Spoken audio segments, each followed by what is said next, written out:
ज्ञानेश्वरा, करुणा करा दयाळा, तुमचा अनुग्रह लाधलो पावन झालो चराचरी। मी कळा कुसरी काहीच नेने, बोलतो वचने अतिभाविका, तुमचा अनुग्रह लाधलो पावन झालो चराचरी। एका जनार्दनी तुमचा दास, त्याची आस पुरवावी, तुमचा अनुग्रह लाधलो पावन झालो चराचरी। संतश्रेष्ठ ज्ञानेश्वर महाराजांच्या चरित्राचा विचार आपण करतो आहोत। हा विचार करत असताना ज्ञानोबांच्या अवतारापासूनचा आपला विचार चाललेला आहे। ज्ञानोबांचा अवतार म्हणजे संतांचा अवतार, देवाचा अवतार आणि जगाचा अवतार कसा असतो हे पाठीमागं थोडंसं आपण ऐकून आलो।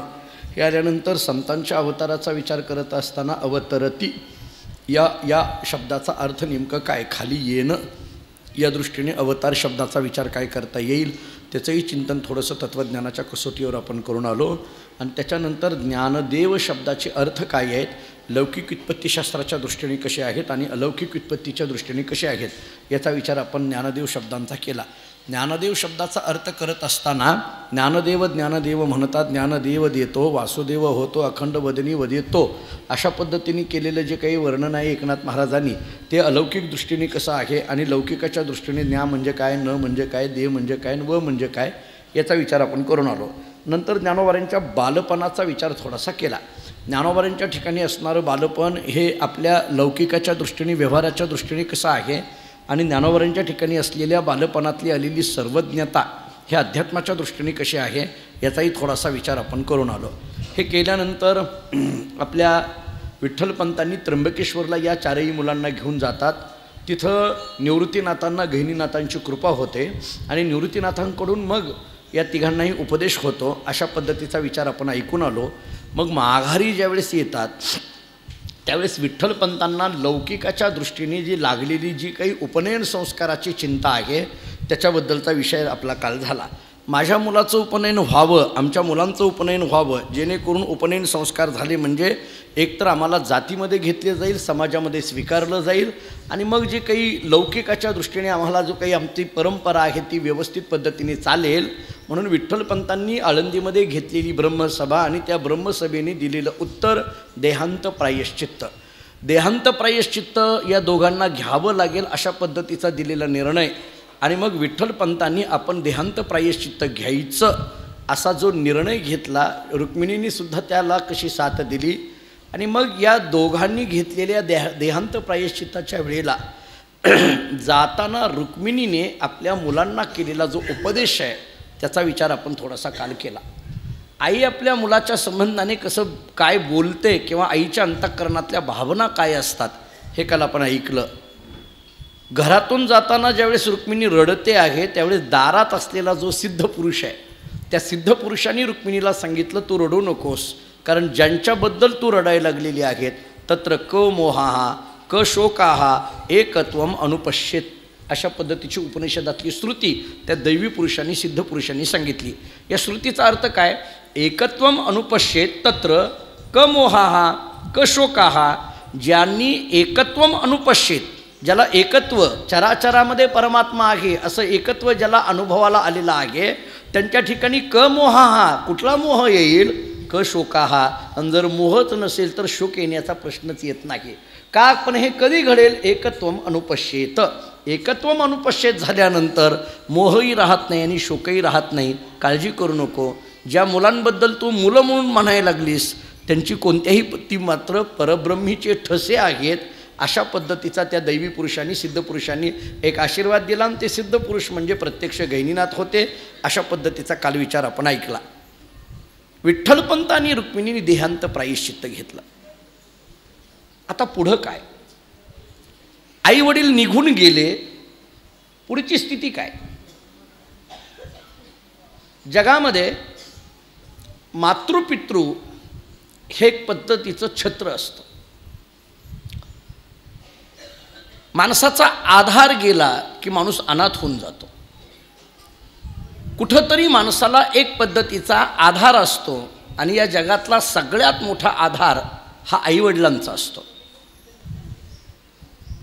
आता ज्ञानोबांचे आई वडील गेले, निवृत्तीनाथ महाराज, ज्ञानोबा, सोपान काका, आता आई वडील नाही आहेत। जो दुसरा दिवस असेल त्या दुसऱ्या दिवसाचा विचार कर। बरं, हा प्रसंग मी जो बोलतोय एखाद्या कोणी मनुष्य असेल, ज्यावेळेस त्याचं आईचं छत्र हरपतं, वडिलाचं छत्र हरपतं, त्यावेळेस तो जरी वयाने ऐश्वर्याने मोठा झालेला असला तरी त्या क्षणी त्या दिवसाला त्याच्या अंतःकरणामध्ये एक आधार हरपल्याची भावना असते. लौकिकाच्या दृष्टीने विचार केला तर निवृत्तीनाथ महाराजांचं वय अगदी 8 वर्षाचं आहे, ज्ञानोबारांचं वय अगदी 6 वर्षाचं आहे, सोपान काका 4 वर्षाचे आहेत, मुक्ताबाई 2 वर्षाची आहे. आणि अगदी सोप्या शब्दात बोलायचं झालं तर काहीही कळत नाही अशा वयाची ही मुलं, एक लौकिकाच्या दृष्टीने, मी अध्यात्माच्या दृष्टीने बोलत नाही, लौकिकाचा विचार केला तर 8 वर्षसुद्धा काही फार कळतं अशातला भाग नाही. आणि मग मुक्ताबाईचा तर विचारच नाही, 2 वर्ष वयाच्या दुसऱ्या वर्षी 2 वर्ष म्हणजे असतं काय याच्यामध्ये. आता प्रश्न असा आहे, मुक्ताबाईच्या पुढं, निवृत्तीनाथांच्या पुढं, ज्ञानोबारांच्या पुढं, सोपान काकाच्या पुढे आपल्याला जर आता काही अडचण आली, आपल्याला जर काही विचारायचं असेल तर आता कोणाला विचारायचं. शास्त्रांनी आणखीन एक त्याच्यातला बारकावा असा सांगितलाय. शास्त्र सांगतं, महाभारतातली भाषा स्पष्ट आहे, मातृलाभे सनाथत्वम अनाथत्वम विपर्यये. महाभारत असं सांगतं, मातृलाभे सनाथत्वम, माणूस सनाथ कधी होतो आणि माणूस अनाथ कधी होतो. सनाथ याही शब्दाचा अर्थ करा आणि अनाथ या शब्दाचा अर्थ करा. सनाथत्वम कधी येऊ शकतं माणसाकडे.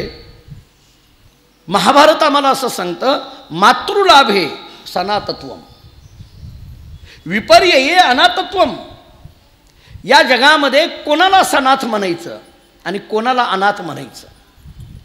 ज्याला मातृलाभ आहे, ज्याला आईचं छत्र आहे, तोच या जगातला खऱ्या अर्थाचा सनाथ आहे. आणि ज्या क्षणी आई निघून जाते तो दिवस म्हणजे आपला अनाथाचा असतो. माणूस अनाथ कधी होतो, कोणी असेल, त्याचं वय काय आहे हे महत्त्वाचं नाही, त्याच्याकडं आलेलं ऐश्वर्य काय आहे हे महत्त्वाचं नाही, परंतु त्याच्याकडे सगळं जरी ऐश्वर्य असलं, पुष्कळ नातेवाईक जमा केलेले असले, पत्नी मुलं या संबंधाने केलेला प्रपंच किती जरी मोठा असला तरी महाभारत असं सांगतं, ज्या क्षणी मातृछत्र हरपतं त्या क्षणी तो मनुष्य खऱ्या अर्थाने अनाथ होऊन जातो. माधव जुलेंनी केलेली कविता आपल्या सगळ्यांची ऐकण्यातली आहे. प्रेमस्वरूप आई वात्सल्य सिंधू आई, बोलावू तुझ आता मी कोणत्या उपायी. प्रेम सिंधू आई, वात्सल्य सिंधू आई. या जगातलं प्रेमाचं खरं स्वरूप असेल तर ती आईच आहे. आणि या जगातला वात्सल्याचा सागर कोण असेल तर ती आई आहे. मला असं वाटतं की प्रेमस्वरूप हा शब्द आई या शब्दाला इतका व्यवस्थित बसतोय की तो शब्द अन्य कुठेही बसणार नाही. मी थोडंसं धाडस करून बोलतो. काही एखाद्या वेळेस अपराध लागत असेल तर लागू द्या, पण धाडस करून बोलतो, या जगामध्ये प्रेमस्वरूप फक्त आणि फक्त आई आहे. देवसुद्धा आहे का नाही याच्यावर शंकाच आहे, पण आई आहे. याचं कारण सांगून पुढे जातो.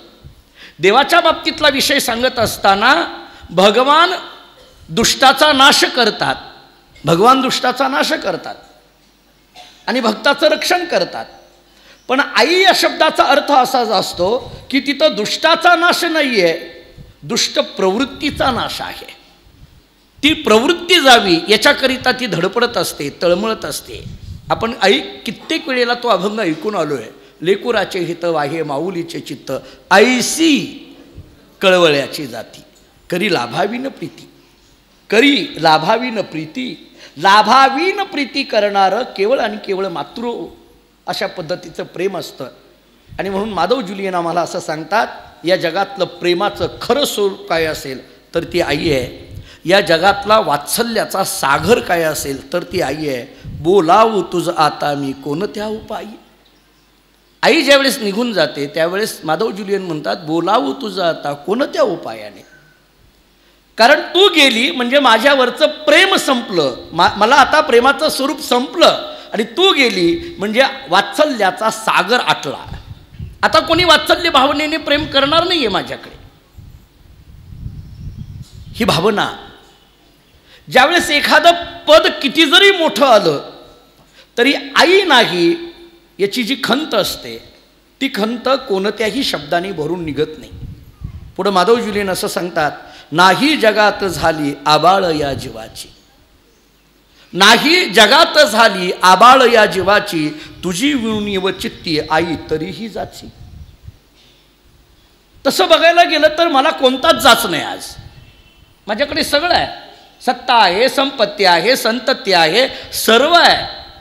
नाही जगात या आबाळ या जीवाची, माझी काही आबाळ नाही आहे, माझ्याकडे सगळं आहे, तरी सुद्धा एक जाच आहे. मला एक जाच आहे. जाच या शब्दाचा अर्थ त्रास, खंत, दुःख. माधव जुलियन आम्हाला असं सांगतात, माझ्याकडे सगळं आहे पण एकच जाच आहे. कोणता जाच? तुझी उणी व चित्ती, एवढाच जाच आहे. तू नाही, हा मात्र फार मोठा त्रास आहे, हा मात्र फार मोठा जाच आहे. मला माझ्या चित्ताला एकच जात आहे, तुझी उणी व चित्ती आई तरीही जाची. पुढं असं सांगतात, चित्ती तुझी स्मरेना काहीच रूपरेखा, आई हवी म्हणून सोडी न जीव हे का. चित्ती तुझी स्मरेना, काहीच रूपरेखा, काही रूपरेखा नाही आहे, पण एक हेका मात्र या जीवाने धरून ठेवला आहे. आई हवी, आई हवी म्हणून सोडी न जीव हे का. हा जीव मात्र एक हेका सोडायला तयार नाही. कोणता हेका आहे? आई हवी, आई हवी, आई हवी. आणि म्हणून पुन्हा परत त्याच मूळ पदावर येतात, प्रेमस्वरूप आई, वात्सल्य सिंधू आई, बोलावू तुझ आता मी कोणत्या उपायी. मोठी कविता आहे, पण मला एक त्याच्यातलं शेवटचं कडवं, शेवटच्या 2 ओळी अतिशय महत्त्वाच्या वाटतात. म्हणजे किती मोठा आशावाद व्यक्त केला जातो एखाद्या काव्यातून सुद्धा. सरते शेवटी ते असं म्हणतात, घे जन्म तू फिरोनी येईन मी ही पोटी. तू आता नाही आहेस, पण माझी एक विनंती आहे, घे जन्म फिरोनी येईन मी ही पोटी, खोटी न ठरो देवा ही एक आस मोठी. पांडुरंगाला प्रार्थना करतात, आईला प्रार्थना करतात, देवाला प्रार्थना करतात. आईला केलेली प्रार्थना कोणती, देवाला केलेली प्रार्थना कोणती? आईला अशी प्रार्थना करतात, घे जन्म तू फिरोनी येईन मीही पोटी. तू पुन्हा जन्म घे, पुन्हा मी तुझ्याच पोटाला जन्माला येईन. आणि देवाला सांगतात, देवा फक्त माझी एकच विनंती आहे, खोटी न ठरो देवा ही एक आस मोठी. माझ्या अंतःकरणातली ही जी आस आहे देवा, ही कधीही खोटी न ठरो, हिला सत्य स्वरूप दे. का? प्रेमस्वरूप आई, वात्सल्य सिंधू आई, बोलावू तुझ आता मी कोणत्या उपायी. ज्यावेळेस आई हा शब्द, त्याचा जो प्रेमाचा पाझर अटतो, महाभारत सांगतं ते अनाथत्व आहे. मी जरा आणखीन पुढं बोलतो. महाभारताचे शब्द आहेत. महाभारताने शब्दच देताना असा सांगितला आहे, मातृलाभे सनातत्वम. महाभारताने इतकी सूक्ष्मता व्यक्त केली आहे, एखाद्या वेळेस वडील गेले तर माणूस अनाथ होत नाही, पण ज्या क्षणी आई जाते त्या क्षणी माणूस अनाथ होतो. ज्ञानोबारांचे आई वडील एकत्रित पद्धतीने गेलेले आहेत. दुसरा दिवस उजडला, माहीत नाही आता पुढं काय होणार आहे, माहीत नाही. कोणाला बोलायचं आहे माहीत नाही, काय विचार व्यक्त करायचा आहे माहीत नाही. आता पुढला प्रवास कोणत्या पद्धतीने करायचा आहे माहीत नाही. सकाळ होते, इंद्रायणीचं स्नान केलं जातं. जो नित्य आम्हाला वडिलांनी दिलेला जो क्रम आहे तो क्रम केला जातो आणि मग एकमेकाकडे पाहिलं जातं. आता पुढं काय, आता पुढं काय करायचं. निवृत्तीनाथ महाराज आळंदीतल्या त्या ब्रह्मसभेकडे आपल्या 4ही भावांना घेऊन, तिघांना घेऊन जातात. ही 4 भावंड त्या ब्रह्मसभेकडे जातात आणि ब्रह्मसभेपाशी जातात. निवृत्तीनाथ महाराज सगळ्यात पुढं उभे राहतात आणि त्या ब्रह्मसभेला विचारतात, ठीक आहे, माझ्या वडिलांनी संन्यासाश्रमातून पुन्हा गृहस्थाश्रम केला आणि हे फार मोठं पातक घडलं आणि म्हणून तुम्ही त्यांना देहांत प्रायश्चित्त सांगितलं, ते सुटले. बघा निवृत्तीनाथांचे शब्द कसे आहेत, ते सुटले. आता आमची गती काय पुढं, पुढं आमचं काय.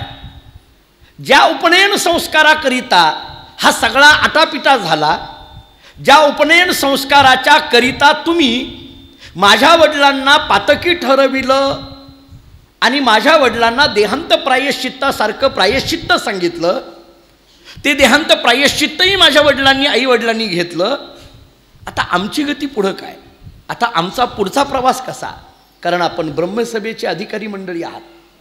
ज्या पद्धतीने एखाद्याला तुम्ही न्याय देता, हा न्याय देत असताना देहांत प्रायश्चित्तासारखा न्याय तुम्ही माझ्या आई वडिलांना दिला.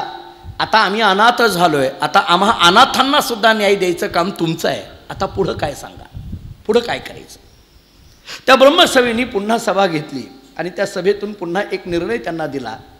तुम्ही एक काम करा, आम्ही तुम्हाला एक पत्र देतो, ते पत्र घ्या. आता याच्या पुढं काय? संन्यासाची मुलं त्यांच्यावर उपनयन संस्कार करता येतात का हे आम्हालाही माहीत नाही. हे बघा, आता हे आम्हालाही माहीत नाही. माहीत नाही म्हणण्यापेक्षा याच्यामध्ये ठोस आमच्याकडे पुरावा नाही. आम्हाला एवढं माहीत होतं की संन्यासाश्रमातून पुन्हा गृहस्थाश्रम स्वीकारला तर त्यांनी देहांत प्रायश्चित्त घ्यावं लागतं. आम्ही ते प्रायश्चित्त तुझ्या आईवडिलांना सांगितलं. पण आता उपनयन संस्कार करायचे का न करायचे? करायचे तर कोणत्या पद्धतीने करायचं? जातीत घ्यायचं तर कसं घ्यायचं? याच्याकरिता आणखीन एका ठिकाणी तुम्हाला जावं लागेल. आम्ही एक साधं पत्र देतो, ते पत्र तुम्ही घ्या, पैठणला जा आणि पैठणवासी असलेले जे काही ब्रह्मवृंद आहेत ते आमच्यापेक्षाही अत्यंत धर्मशास्त्राचे काटेकोर पालन करणारे आहेत. त्यांच्याकडे जा आणि त्यांच्याकडून शुद्धीपत्र घेऊन या. शुद्धीपत्र तुम्ही घेऊन आलात तर आम्ही तुमचं उपनयन संस्कार करण्याकरता परवानगी देऊ. तुम्ही जा आणि पैठणहून शुद्धीपत्र घेऊन या. याचा अर्थ आता पुन्हा हे सुरू झालं. निवृत्तीनाथ महाराज, ज्ञानेश्वर महाराज, सोपान काका, मुक्ताबाई ही चौघं भावंड एकमेकाकडे पाहतात. आता पैठणला जायचं. ब्रह्मसभेने ही निर्णय दिला. ब्रह्मसभा बरखास्त झाली. निवृत्तीनाथ महाराज ज्ञानेश्वर महाराजाकडे पाहतात, ज्ञानोबाराय निवृत्तीनाथांकडे पाहतात आणि एकमेकाकडे पाहिल्यानंतर निवृत्तीनाथांनी ज्ञानोबारायांकडे पाहून बोलायला सुरुवात केली. निवृत्तीनाथांनी सांगितलं, ज्ञाना, मला असं वाटतंय की हे कुठपर्यंत करायचं आपण? हे हेलपाटे घालण्याच्याच याच्यामध्ये आपल्या आईवडिलांना देहांत प्रायश्चित्त घ्यावं लागलं आणि आता आळंदीच्या ब्रह्मसभेने आपल्याला असं सांगितलं की तुम्ही जा आणि पैठणहून शुद्धीपत्र घेऊन या. बरं, हे सगळं करायचं कशाकरिता? उपनयन संस्काराकरिता. जे उपनयन संस्कार ज्या देहाला सांगितले जातात, निवृत्तीनाथांनी तत्वज्ञानाच्या भाषेमध्ये बोलायला सुरुवात केली. हा देह म्हणजे तरी मी आहे का?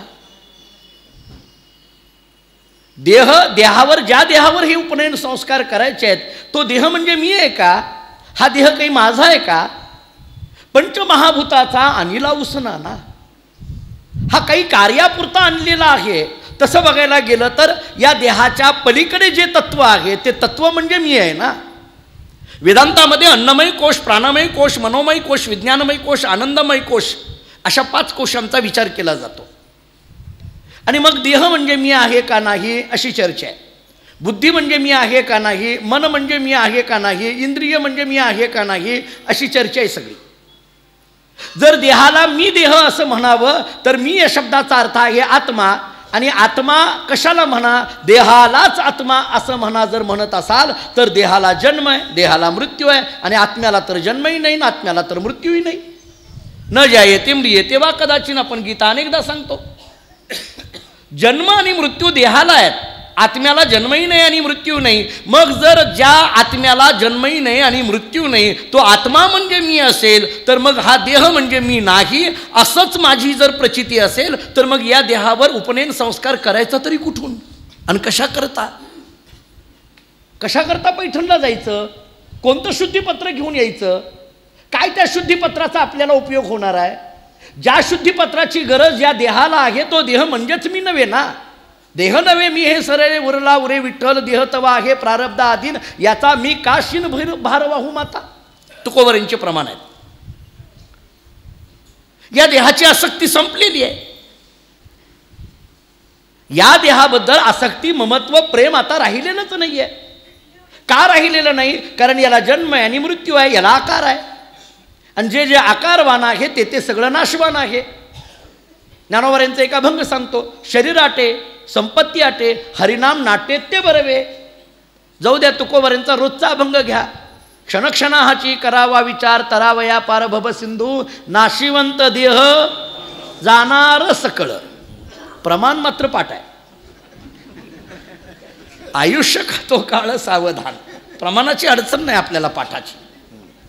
रोज काकड्यामध्ये आपण आता म्हणतो, आयुष्य जाता हे पहा तसे महा, स्वहिताचा घोर वहा, ध्यानी रहा श्रीहरीच्या.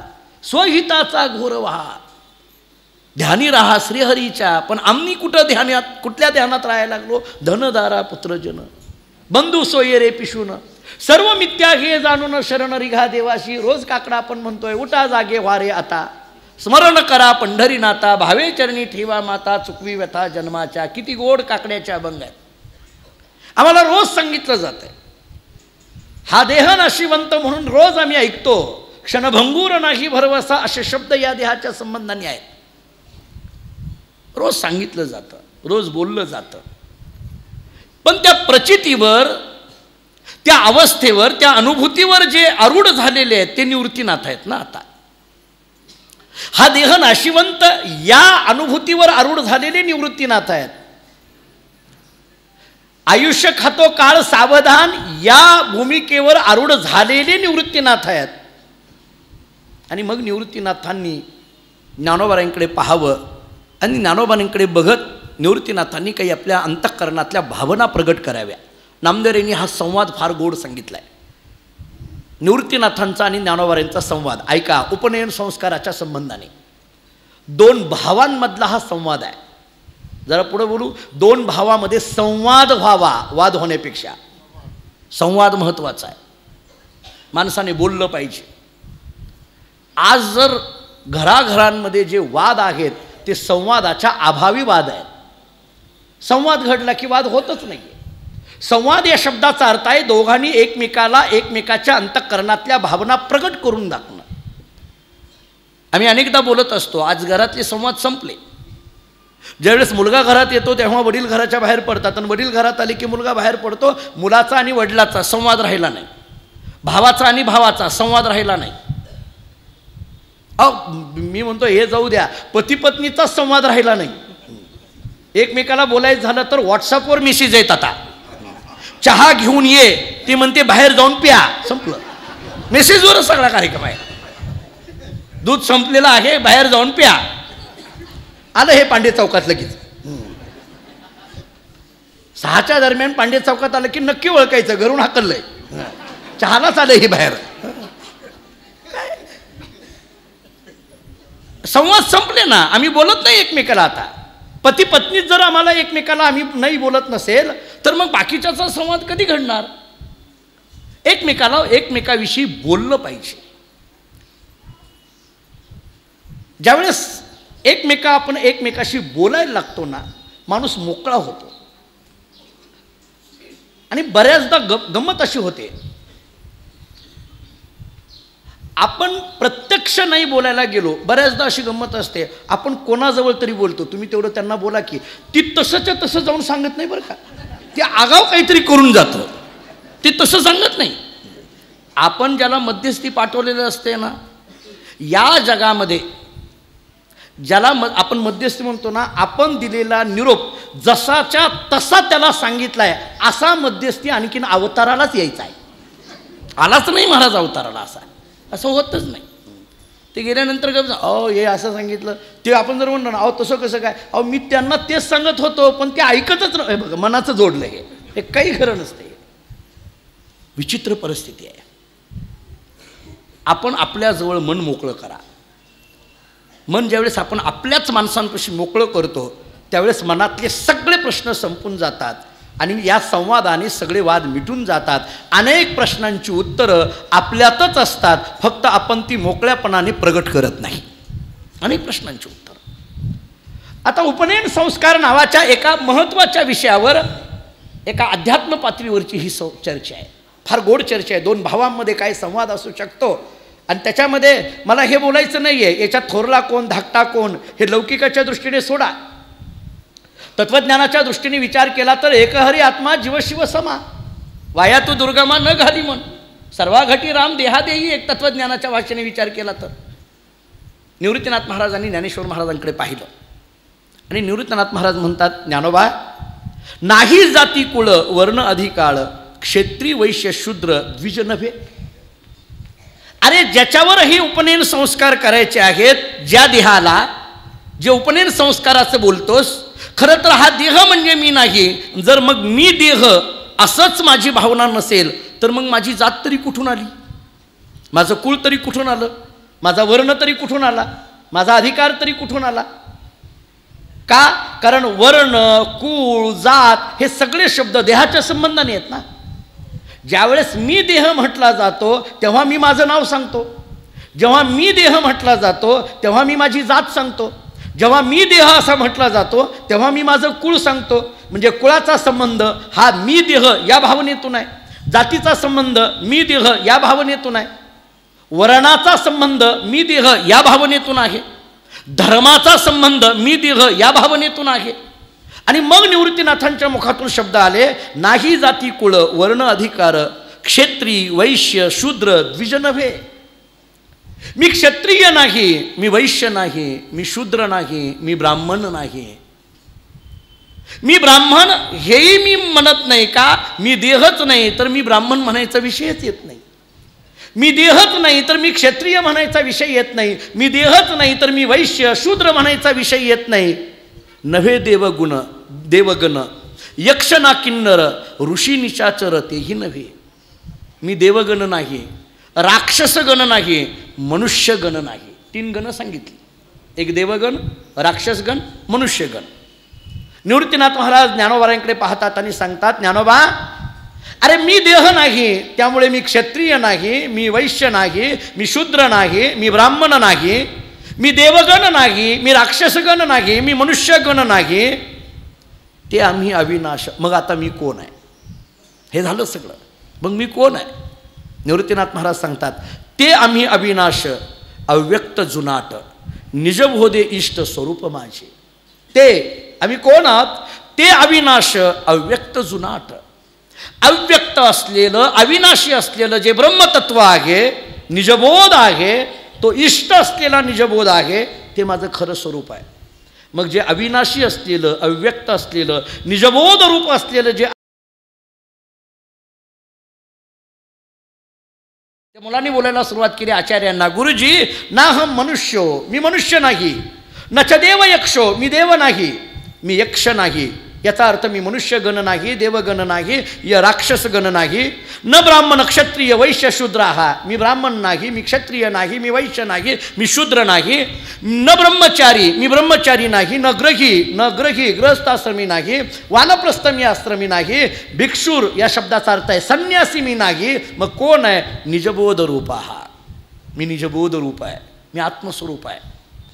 निवृत्तीनाथ सांगतात ज्ञानोबारायांना, मी आत्मस्वरूप असेल तर मग हे उपनयन करायचे कोणाला? ज्ञानेश्वरीचा एक आधार देतो. हरपले दावुनी जैसा, मागू सरे वीर विलेसा, ज्ञानची कळस ओळघे तैसा, कर्मप्रसादा. भगवान अर्जुनाला सांगतात, अर्जुना, हरपले दावुनी जैसा, मागू सरे वीर विलासा. एखादा रस्ता दाखवायला लागल्यानंतर एकदा त्या ठिकाणी, ज्या ठिकाणी पोहोचायचं आहे ते पोहोचल्यानंतर त्या मार्गाचा उपयोग नसतो. आपल्याला इथून आपल्या घरी पोहोचायचं आहे, आपण रस्ता चुकलो, एकाने आपल्याला रस्ता दाखवला, आपण त्या रस्त्याने घरी पोहोचलो. एकदा घरी पोहोचल्यानंतर त्या मार्गाचा काही उपयोग नसतो. तसं कर्म करत असताना कर्माचा कळस काय? त्याला ज्ञान प्राप्त होणं हे कर्माचा कळस आहे. आणि एकदा ज्ञान प्राप्त झालं की तिथं कसलंच कर्म राहत नसतं. मग मी ब्रह्म आहे हे ज्ञान प्राप्त झाल्यानंतर उपनयन नावाच्या संस्काराचं कर्म तरी कशाला करायचं? निवृत्तीनाथांनी हा प्रश्न केला, जो भगवंतांनी अर्जुनाला विचारलेला प्रश्न आहे. म्हणून ज्ञानी या पुरखा कृत्य करू सरले देखा. आणि म्हणून जो ज्ञानी आहे त्याला कोणतंही कर्तव्य राहत नाही. पंचदशी नावाचा एक ग्रंथ आहे विद्यारण्य स्वामींचा, आणि त्या पंचदशी नावाच्या ग्रंथामध्ये विद्यारण्य स्वामींनी अशी भाषा वापरली आहे, धन्योहम कर्तव्यम मे न विद्यते किंचित, धन्योहम प्राप्तव्यम सर्वम अद्य संपन्नम. धन्योहम, मी धन्य आहे, कर्तव्य मे न विद्यते किंचित, मला काहीही कर्तव्य राहिलेलं नाही. धन्य होम प्राप्तव्यम सर्वम अद्य संपन्नम, मला काहीही प्राप्तव्य राहिलं नाही. ज्ञानोबांची भाषा सांगतो, चौथी याची ठाई काहीच करणी नाही. निवृत्तीनाथांनी ज्ञानोबांना विचारावं की जर इथं काहीच कर्तव्य उरलेलं नसेल, एकदा ज्ञान प्राप्त झालं की कोणतंही कर्तव्यच उरत नसतं. जर कर्तव्य उरत नसतं तर मग हे उपनयन संस्कार नावाचं कर्म तरी करायची काय गरज आहे? जर उपनयन संस्कार नावाचं कर्म करायची गरज नसेल तर पैठणला तरी जायची काय गरज आहे? कोणत्या ब्रह्मसभेपुढे हात जोडायची गरज आहे? काही गरज नाही. मला असं वाटतं की काही गरज नाही आपल्याला जाण्याची. चौघं भावंड ही चर्चा चालली आहे. सगळ्यात ज्येष्ठ असलेल्या निवृत्तीनाथांच्या मुखातून हे शब्द येतात. ज्ञानोबा, सोपान काका, मुक्ताबाई हे ऐकतायत आणि ऐकल्यानंतर अगदी नीरव स्तब्धता आहे. निवृत्तीनाथांनी सांगितलं, ज्ञानेश्वरा ऐशी परंपरा आमची आहे, आमची परंपरा ऐशी आहे. याचा अर्थ ही ज्ञानाची परंपरा अशी आहे, इथं काही कर्तव्य राहिलेलं नसतं अशी आहे. ज्ञानोबा निवृत्तीनाथ महाराजांकडे पाहतात, दोन्ही हात जोडतात. काय तुझं म्हणणं आहे? निवृत्तीनाथांनी ज्ञानोबाने विचारलं, तुझं काय म्हणणं आहे? मला तर असं वाटतं. एक गंमत अशी आहे, निवृत्तीनाथांनी आपलं मत सांगितलं आणि असंच केलं पाहिजे असं नाही. निवृत्तीनाथांनी सांगितलं, मी माझं मत सांगतोय, तुला काय वाटतंय? हे फार महत्त्वाचं असतं. तुला काय वाटतंय विचारलं पाहिजे, मतं घेतली पाहिजे. घरातल्या कर्त्या माणसाचं काम असं असतं, घरातल्या सगळ्यांना विचारायचं, त्याचं मत घेतलं पाहिजे. अगदी लहान लेकरापासून ते वयोवृद्धापर्यंत सगळ्यांना विचारलं पाहिजे. त्याला काय विचारायचं म्हटलं की ते सगळे मिळून म्हणतात याला काय विचारायचं आहे, असं होतं उलटं. मग आता तसं नाही चालत. हा संवाद बघा ना. निवृत्तीनाथांनी आपलं मत सांगितलं, ज्ञानोबाला विचारलं, ज्ञानात तुला काय वाटतंय? ज्ञानोबांनी बोलायला सुरुवात केली. ज्ञानोबा बोलतात, विधी वेद विरुद्ध संपर्क संबंध नाही भेदाभेद स्वस्वरूपी. आता ज्ञानोबांचे शब्द बघा. चर्चा कशावर आहे? उपनयन संस्काराच्या दृष्टीने पैठणला जाऊन शुद्धीपत्र आणायचं का न आणायचं याच्यावर चर्चा चालली आहे. निवृत्तीनाथांनी स्वतःचं मत सांगितलं. एक थोरला भाऊ काय बोलतोय हे आपण ऐकलं. चर्चा घरातल्या कुळाचाराच्या संबंधाने आहे. एरवी जरा थोडं आणखीन साध्या भाषेत बोलायचं झालं तर नाही म्हटलं तरी ही प्रापंचिकच चर्चा आहे. मी बघा, कारण उपनयन संस्कार हे कर्तव्य कर्म आहे ना, प्रपंचातलंच कर्म आहे ना. म्हणून एका घटनेवर चर्चा आहे. प्रत्येकाच्या जीवनामध्ये अशा काही घटना येत असतात, हे करावं का न करावं या दृष्टीने. आणि म्हणून त्या संबंधाने चर्चा असल्यामुळे निवृत्तीनाथांनी आपलं मत सांगितलं. ते एका उच्च भूमिकेतून होतं आणि जे मत तत्त्वज्ञानाच्या कसोटीवर तपासून पाहिलं तर अगदी योग्य आहे. निवृत्तीनाथांचं मत अगदी योग्यच वाटेल. पण ज्ञानोबारायांनी मात्र कशा पद्धतीने पुढची भाषा वापरायला सुरुवात केली. ज्ञानोबारायांनी दोन्ही हात जोडले आणि सांगितलं, दादा, विधी वेद विरुद्ध संपर्क संबंध नाही भेदाभेद स्वस्वरूपी. मान्य, नाही भेदाभेद स्वस्वरूपी. स्वस्वरूपाच्या ठिकाणी भेदही नाही आणि अभेदही नाही. आता बघा, ज्ञानोबारायांचं बोलणंही तितकंच आहे. हा निवृत्तीनाथ महाराजांचा ज्ञानेश्वर महाराजांचा संवाद आहे आणि हा एका विशिष्ट पातळीवरनं चाललेला संवाद आहे. थोरल्यानी बोलल्यानंतर लहानांनी कसं बोलावं, कशी मतं मांडावी, कोणत्या भावनेतून मांडावी याचं एक वस्तुपाठ आपल्याला याच्यातून दिला आहे. पुढं ज्ञानोबाराय बोलतात, दादा, तू म्हणतो ते खरं आहे. स्वस्वरूपाच्या ठिकाणी कोणताच भेद नाही, अभेद नाही, हे तू म्हणतो ते खरं आहे. इथं आत्मस्वरूपाच्या ठिकाणी कोणत्या कर्तव्य कर्माची गरज नाही, हेही खरं आहे. जर देह असेल तर त्याला उपनयन संस्काराची आवश्यकता असते. मी देह ही भावना ज्यांची संपलेली आहे त्याच्यावर कोणत्याही संस्काराची आवश्यकता नाही. हे जे तू आत्मस्वरूपाच्या दृष्टीने तुम्ही जे बोलता ना दादा, तेही खरं आहे. पण मला असं वाटतं, ज्ञानोबाराय बोलतात, पण मला असं वाटतं, अविधी आचरण परमदूषण वेदो नारायण बोलियेला. बघा, शब्दांकडे लक्ष द्या. नामदेवांची गाथा आहे ही, मी प्रमाण देतोय. नामदेवांनी या दोघांचा संवाद सांगितला आहे. ज्ञानोबारायांनी सांगितलं, दादा, तू म्हणतो ते सगळं खरं आहे, पण मला आणखीन एक तुला विचारायचं आहे.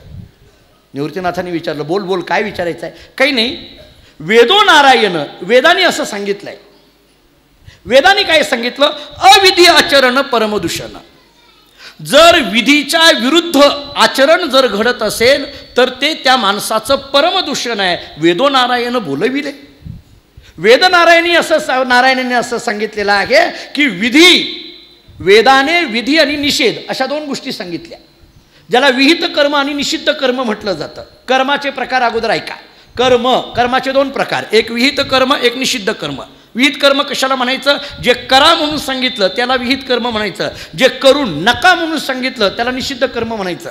या विहित कर्मामध्ये पुन्हा 4 प्रकार पडतात. एक नित्य कर्म, नैमित्तिक कर्म, काम्य कर्म, प्रायश्चित्त कर्म. नित्य कर्म कशाला म्हणायचं? जे रोज करावयाचं कर्म आहे त्याला नित्य कर्म म्हणायचं. नैमित्तिक कर्म कशाला म्हणायचं? विशिष्ट कालावधीनंतर केलेलं जे कर्म आहे त्याला नैमित्तिक कर्म म्हणायचं.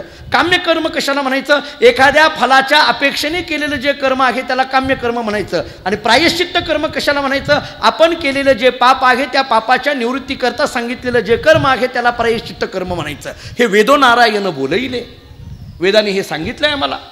आमची भारतीय संस्कृती असं सांगते, वेदाने आम्हाला 2 पद्धतीच्या कर्माचा विचार सांगितला. एक विहित कर्म सांगितलं आणि एक निषिद्ध कर्म सांगितलं. हे करा म्हणून सांगितलेलं विहित आहे आणि हे करू नका म्हणून सांगितलेलं निषिद्ध आहे. एवढं तर कळालं. विहित कशाला म्हणायचं? करा म्हणून सांगितलेलं. आणि निषिद्ध कशाला म्हणायचं? करू नका म्हणून सांगितलेलं. भगवंत मंदिरात प्रवचन ऐका, याला विहित कर्म म्हणायचं का निषिद्ध म्हणायचं? विहित. भगवंत मंदिरात प्रवचन ऐकताना तंबाखू खाऊ नका सांगितलंय का नाही आपल्याला?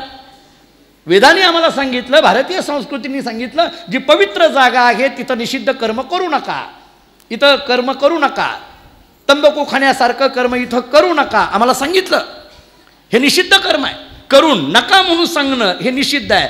करा म्हणून सांगणं विहित आहे. आता त्याच्या पुढचं सांगतो. विहित कर्म न करणं यांनीही पाप लागणार आहे आणि निषिद्ध कर्म करणं यांनीही पाप लागणार आहे. पाप कशाने लागतं? जे विहित कर्म सांगितलंय ते जर नाही केलं तरी आम्हाला पाप लागतं. मग जर विहित कर्म आम्हाला सांगितलं नाही हे करा, ज्ञानोबा सांगतात वेदोनारायण बोलिले. वेदोनारायण आम्हाला असं सांगतं, अविधी आचरण परमदूषण. जर अविधीचं आचरण आम्ही केलं, चुकीचं आचरण आम्ही जर केलं तर ते परमदूषण आहे अशी वैदिक संस्कृती आम्हाला सांगते. निवृत्तीनाथांनी विचारलं, बरं मग पुढं असं सांगितलंय, स्वधर्म अधिकार जाती परत्व भेद उचित ते शुद्ध ज्याचे तया. मान्य. स्वधर्म अधिकार आपल्याला शास्त्रांनी सांगितलंय, ज्याच्या त्याने आपापला जो स्वधर्म आहे तो पाळावा.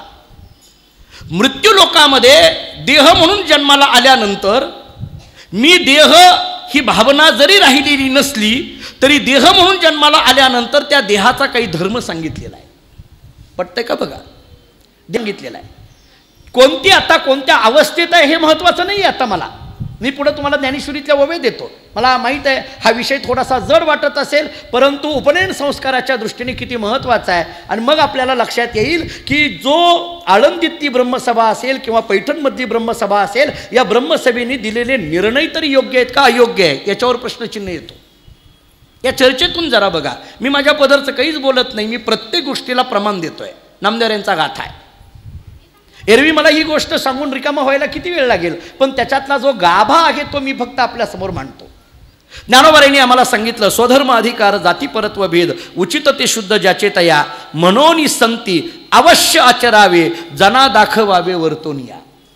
ज्ञानोबा सांगतात, दादा देह म्हणून इथं आल्यानंतर या देहाचा काहीतरी धर्म आहे आणि त्या धर्माचं आचरण करणं हे आपलं कर्तव्य आहे.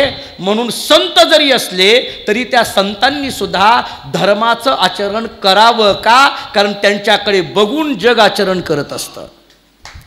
त्यांच्याकडे बघून जग आचरण करत असतं. ज्ञानोबांनी कशा पद्धतीने युक्तिवाद मांडायला सुरुवात केली. जरा पुढं बोलतो आणखीन बघा, मी पुढचे पुरावे फार गोड देणार आहे. आणखीन पुढं अशी भाषा वापरली, अतिशय महत्त्वाचा विषय सांगितला, कुळीचा कुळधर्म अवश्य पाळावा. आता मात्र हे सगळ्याला पटेल. कुळीचा कुळधर्म अवश्य पाळावा, सर्वथा न करावा अनाचार. आपल्या प्रत्येक घराण्याला कुळधर्म आहे, कुलाचार ज्याला म्हटलं जातं. कुलाचार अवश्य पाळावा. आमचे गुरुजी असं सांगत असत की माणसाला 3 देवता महत्त्वाच्या आहेत, आराध्य देवता, कुलदेवता आणि गुरुदेवता. मी अनेक वेळेला बोललो आहे. आराध्य देवता ही पांडुरंग आहे, भगवंत आहे, जे काही आहे ही आराध्य देवता आहे. कुलदेवता ज्याच्या कुलानी ठरलेली असते. कोणी भैरवनाथ असेल, खंडोबा असेल, जे काही असतील ते असतील, ही कुलदेवता असते. आणि गुरुदेवता ज्याच्या घराला कोणाकोणाची गुरुपरंपरा, जसं बार्शीमध्ये अनेक घरांना बोधले महाराजांची गुरुपरंपरा आहे किंवा आणखीन परंपरा इथं बार्शीमध्ये अन्य महाराजांच्याही आहेत. अनेक ठिकाणी आपली परंपरा आहे. इथं या 3 देवता आम्हाला सांगितल्या जातात. मी अनेक वेळेला बोलत असतो की नित्य आपल्या स्मरणामध्ये या 3 देवता असाव्या. का? आराध्य देवता काय करते, कुलदेवता काय करते आणि गुरुदेवता काय करते. आपला परमार्थ व्यवस्थित चालविण्याची जबाबदारी आराध्य देवतेवर असते. आपला संसार व्यवस्थित चालविण्याची जबाबदारी कुलदेवतेवर असते. आणि या दोघांमध्ये समन्वय चालवण्याचा जबाबदारी गुरुदेवतेकडे असते. म्हणून या 3 देवता फार महत्त्वाच्या असतात. आपला प्रपंच व्यवस्थित चालायचा असेल तर कुलदेवतेचं स्मरण अवश्य पाहिजे. ज्ञानोबराय आम्हाला तेच सांगतात, कुळीचा कुळधर्म अवश्य पाळावा. ज्ञानोबराय बोलतात कुळीचा कुळधर्म अवश्य पाळावा, सर्वथा न करावा अनाचार, प्रत्यवाय आहे अशास्त्री चालता, पावन अवस्था जरी झाली, पावन अवस्था जरी झाली तरी अशास्त्री चालता प्रत्यवाय आहे. जरी पवित्र अवस्था झालेली असली तरी सुद्धा जर अशास्त्राप्रमाणे जर चालत असेल, शास्त्राप्रमाणे चालत नसेल तर प्रत्यवाय आहे, चूक आहे. प्रत्यवाय शब्दाचा अर्थ चूक, ती चूक आहे. पावन अवस्था आहे, मान्य आहे, पण जर शास्त्राप्रमाणे जर वागत नसेल तर ती चूक आहे. जरी पवित्र अवस्था असली, पवित्र अवस्थेला जरी कोणत्याही पद्धतीची नीतीची बंधनं नाहीत, हे जरी असलं तरी सुद्धा त्याच्याकडून जर अशास्त्रीपणा दिसत असेल तर ती चूक आहे. का? कारण त्यांच्याकडे बघून जग चालत असतं, म्हणून त्यांच्यावर जबाबदारी आहे. मी पुढं बोलतो आणखी. ज्ञानदेव म्हणे ऐकाजी निवृत्ती. आता शेवटची भाषा बघा.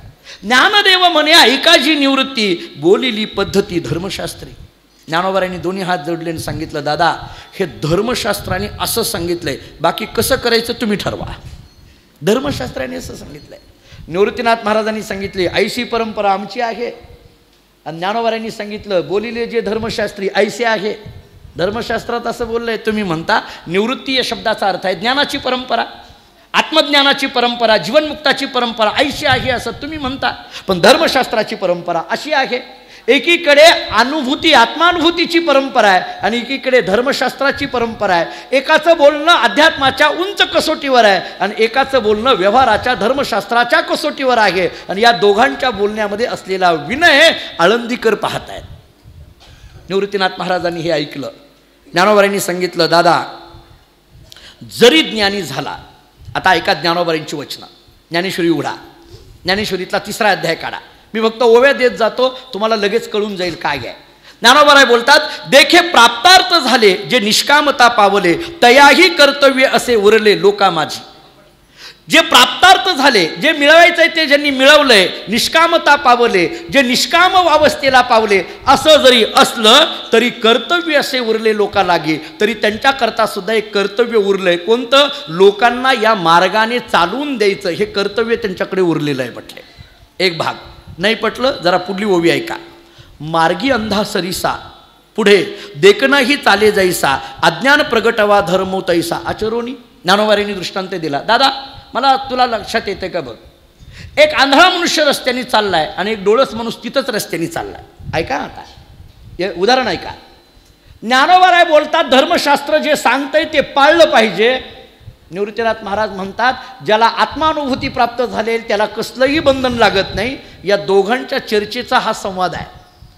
आता ज्ञानोबाराय बोलतात की दादा मला असं वाटतं की निष्कामता महात्मा जरी झाला तरी सुद्धा सामान्य माणसाच्या जीवनामध्ये येणारी बंधनं त्यानं पाळलीच पाहिजे, धर्मशास्त्राचे नियम पाळलेच पाहिजे. म्हटले कसं काय? ज्ञानोबारांनी दृष्टांत दिला. आंधळा मनुष्य रस्त्याने चाललाय आणि डोळसही मनुष्य रस्त्याने चाललाय. मला सांगा आता डोळस म्हणजे दिसणारा, आंधळा म्हणजे न दिसणारा. आता हा डोळस आहे आणि हा आंधळा आहे. रस्त्याने जात असताना पुढं खड्डा आहे. मग डोळस माणसाचं काम काय आहे? आंधळ्याच्या हाताला धरून व्यवस्थित नेणं हे काम आहे का नाही? आंधळ्याला खड्ड्यामध्ये पडू न देण्याची जबाबदारी कोणाची आहे? डोळसाची. तसं अज्ञानी माणसाला पापामध्ये न पडू देण्याची जबाबदारी कोणाची आहे? ज्ञानी माणसाची. ही ज्ञानी माणसाची जबाबदारी आहे. ज्ञानोबा सांगतात की तुम्ही ज्ञानी आहात तरी तुमची जबाबदारी आहे धर्मशास्त्राचे नियम सांभाळायचे. तुम्हीच जर धर्माच्या विरुद्ध वागायला लागला तर बाकीची जनता तर अनेकदा वागायला लागेल. म्हणून वागलं पाहिजे, धर्मशास्त्राचे नियम सांभाळले पाहिजे. एक एवढ्यावर नाही पटलं, पुढं बघा. ज्ञानोबांनी हात जोडले. आता इतकी गोड ओवी आहे. ज्ञानोबांनी हात जोडले आणि सांगितलं, दादा खरं सांगू, एथ वडील जे जे करीती तया नाव धर्मुठी होती.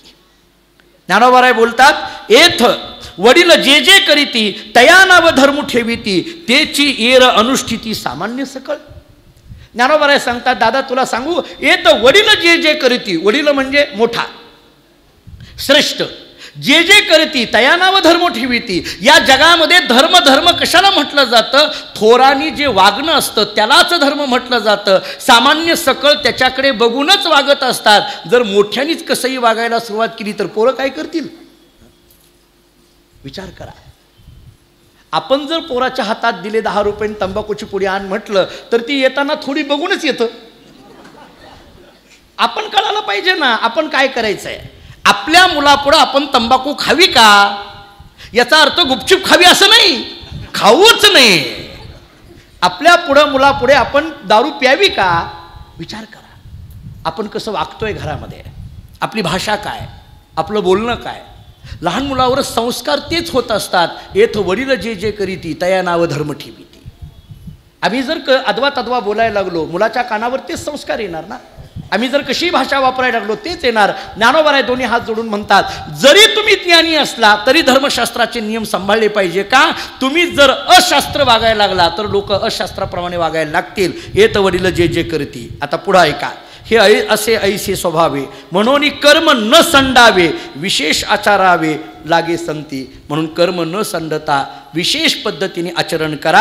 आम्ही पूर्ण काम होऊनी जरी आत्मस्थिती राहुनी तरी प्रजा हे कैसेनी निस्तरे.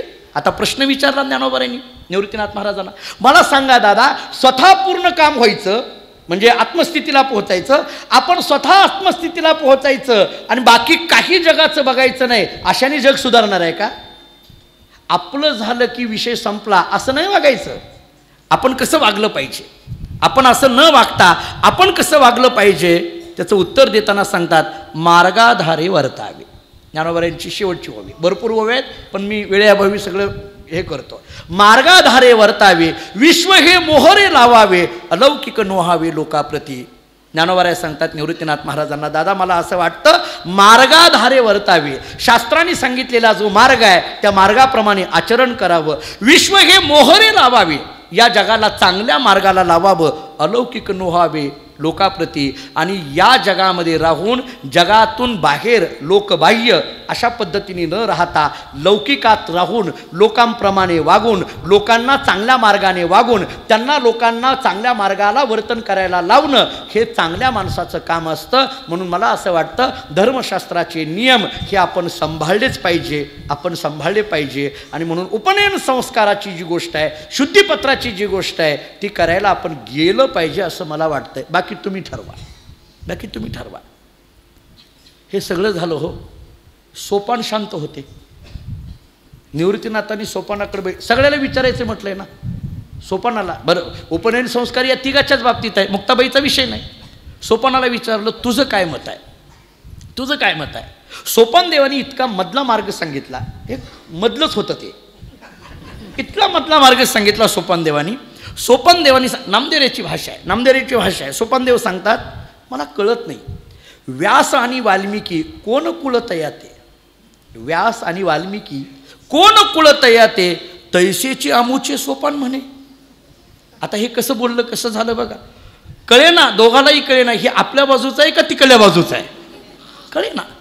सोपानाने सांगितलं निवृत्तीनाथ महाराजांना आणि ज्ञानोबारायांना, दादा तुम्ही दोघंही दादा आहेत माझे, तुम्ही थोरले दादा, तुम्ही दादा, मला असं कळत नाही व्यास आणि वाल्मिकी कोण कुळ तयाते. व्यासाचं कुळ कोणतं आहे सांगा म्हटलं, वाल्मिकीचं कुळ कोणतं आहे सांगा. बरं व्यासाचं कुळ कोणतं आहे हे सांगा. जर व्यासाचं कुळ कोणतं आहे हे जर सांग, बरं ऋषीचं कुळ विचारू नये, नदीचं मूळ विचारू नये, व्यासाचं कुळ. सोपान देवानी विचारलं व्यासांचं उपनयन झालं होतं का? हे बघा हे कुठलं कुठं नेलं, हे वाल्मिकीचं उपनयन झालं होतं का? आता होय म्हणावं का नाही म्हणावं, मोठी पंचायत आली.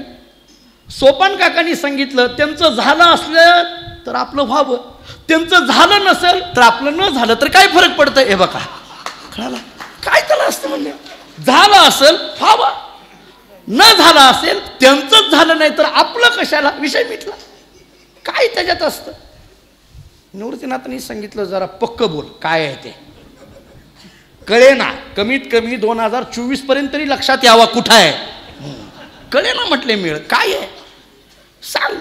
सोपानदेवानी साधं उत्तर देऊन टाकलं. सोपानदेवानी सांगितलं दादा मला असं वाटतं, ठीक आहे विषय काय आहे, जावं पैठणला जावं आणि त्या ब्रह्मसभेला आणि आपण शुद्धीपत्र घेऊन यावं, काय त्यात अवघड आहे. ठीक आहे ना, आपल्याला ज्यावेळेस या लोकांमध्ये राहायचं आहे त्यावेळेस लोकांप्रमाणे वागावं लागणार आहे. जाऊया, अवघड काय आहे आपल्याला, पैठणला जाऊया, ब्रह्मसभेला विचारूया आणि त्यांच्याकडनं शुद्धीपत्र घेऊन येऊया, ते आळंदीला देऊ, काय हरकत आहे. तिघांमध्ये चर्चा झाली, तिघांमध्ये एक मत झालं आणि निवृत्तीनाथांनी तिघांकडे पाहिलं आणि सांगितलं काही हरकत नाही, आपण पैठणला जाऊ आणि तिथल्या ब्रह्मसभेला विचारून शुद्धीपत्र घेऊन येऊ. कधी जायचं, उद्या जायचं. 7:15 वाजले म्हटले. कुंडली कवरदे हरिविठ्ठल श्री ज्ञान